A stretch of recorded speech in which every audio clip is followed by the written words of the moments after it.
So let's start working now with vertical grids. So we're going to open our editor.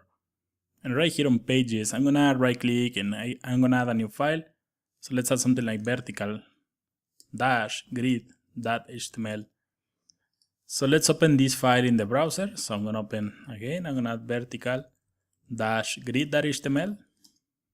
And at the moment it's empty, but we're going to add something right here. So first we're going to create a div with the class grid container. So this is going to be almost always. So before we finish this video, I'm going to show you what's the point of using this grid container. So next we add an h1 and we're going to add text center. Remember, this is the class that the framework provides to center any text horizontally. So we're going to add vertical grids. The idea of these videos is that you can view the video and see what's happening. And also, if you are coding the code, if you're following along, you can also check these videos and check these codes when you start working with your own projects. So next we're going to create a new div. And I'm going to add a class called grid-y. You can see this is the first difference that you find from the previous project, because in this case it was called grid-x and in this case it's grid-y. So let's add another div, and we're going to add a div with the class.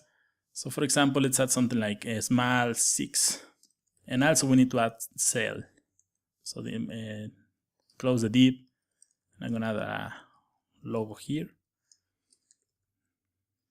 And copy this and paste, and I'm going to add some content here. Something like that. Let's save this and open the browser. And now you can see we have logo here and some content here. And it's weird because we added this small 6, right?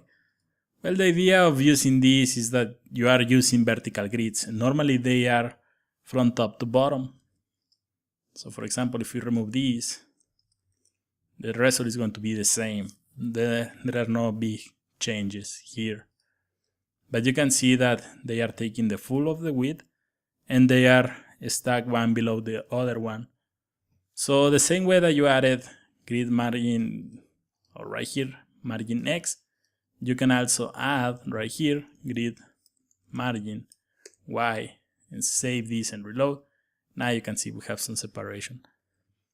And let's open the app.css, because here I styled the grid X, but let's add grid Y so we can see this coral color. Now you can see we have something like this. So this is nice. This looks really cool. And let's open the vertical grid. So for example, if I decide to add more of these, save this, and now you can see we have a list. And they are one below the other one. So that's something nice. The vertical grids are really easy. We're going to see some of the mixins that you can find in the framework in upcoming videos. But I'm going to show you something really nice. Something that is called the frame grid. So let's add something right here. Let's add something like, or let's remove everything.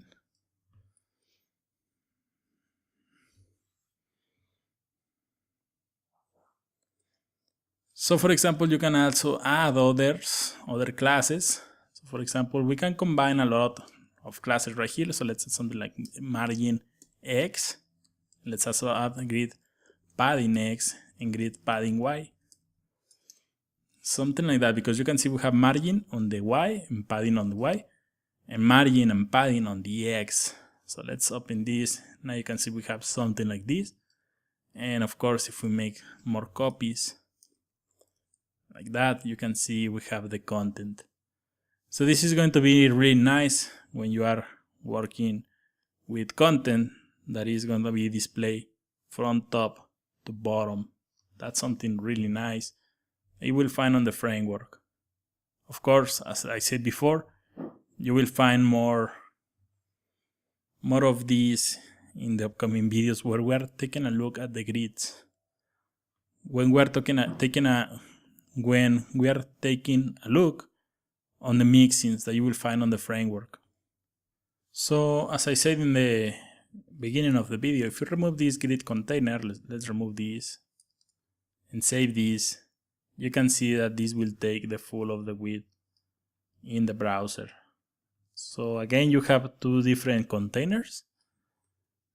One that you can pass without any container, and this will make the content of your website take the full width. That's something nice. Sometimes you need that if you're working in a design. And also you can create a grid container, and this will create a container, and the content of the website is going to be inside that container.